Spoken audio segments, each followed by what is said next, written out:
இந்த நட்சத்திர பொருத்தங்களில் பார்க்கும்போது 10 பொருத்தங்கள்னு சொல்லுவோம். இந்த தின பொருத்தம் அப்படின்னு சொல்கிறது வந்து என்னென்னா, மனசுக்கு மனசு ஒத்து போகுமா அப்படின்னு சொல்லக்கூடியது தான் தின பொருத்தம்.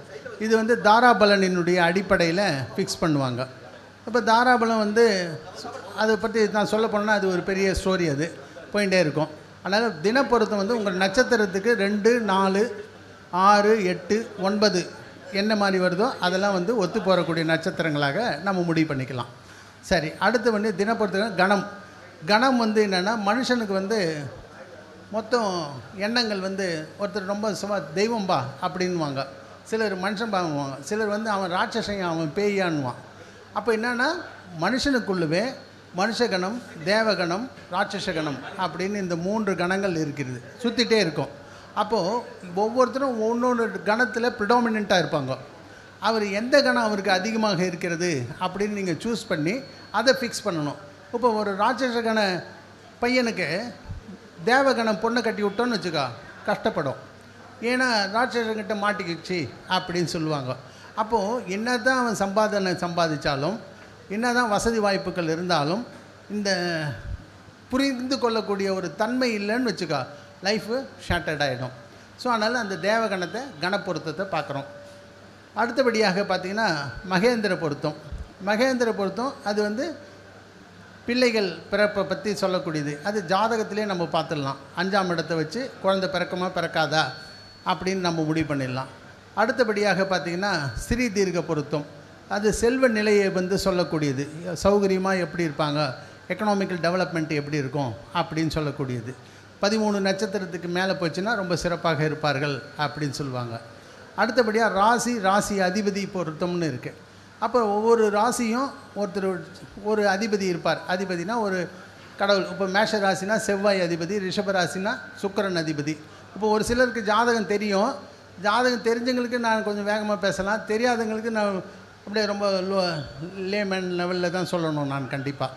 ஸோ அப்படி ஒவ்வொரு ராசிக்கும் ஒவ்வொரு அதிபதி இருப்பார். அந்த அதிபதிகள் ஒருத்தருக்கு ஒருத்தர் நட்பாக பகையா அப்படின்னு பார்த்துக்கணும். இப்போ ஃபார் எக்ஸாம்பிள் பார்த்திங்கன்னா, குரு, சூரியன், செவ்வாய் இவங்க 3 பேரும் க்ளோஸ் ஃப்ரெண்ட்ஸு. அதே மாதிரி சுக்கிரன், புதன், சனி வந்து இவங்க 3 பேரும் க்ளோஸ் ஃப்ரெண்ட்ஸ். ஸோ இந்த குரூப்புக்கு இந்த குரூப்பு ஒன்றுக்கு டேலி ஆகாது அப்படின்னு அர்த்தம். ஸோ இதை வச்சு நம்ம அனலைஸ் பண்ணி ஃபிக்ஸ் பண்ணுறது ராசி அதிபதி பொருத்தம். அந்த பொருத்தம் இல்லாக்கிட்டால் கூட பரவாயில்ல, 6, 8ஆக வந்து சஷ்டாஷ்டக தோஷமாக வந்து அது பகையாக ஒருத்தர் வந்துச்சுன்னா கண்டிப்பாக வாழ்நாளில் பிரச்சனை, முக்கியமாக வந்து மேரிட்டல் டிஸ்டர்பன்சஸ்ஸு இன்டைரக்டாக கொடுத்துரும் அப்படின்னு அர்த்தம். ஸோ அதனால் அது வந்து ராசி அதிபதி பொருத்தம் ஓரளவுக்கு இல்லாக்கிட்டே கூட பரவாயில்ல, பகையாக இருக்கக்கூடாது அப்படின்னு அதை நம்ம கேர்ஃபுல்லாக பார்க்கணும் கண்டிப்பாக. அடுத்தபடியாக ரஜ்ஜு பொருத்தம், மிக முக்கியமானது ரஜ்ஜு பொருத்தம். ரஜ்ஜு என்ன அப்படின்னா, மொத்தம் 27 நட்சத்திரங்களில் 5 வகையாக பிரிச்சுருக்காங்க.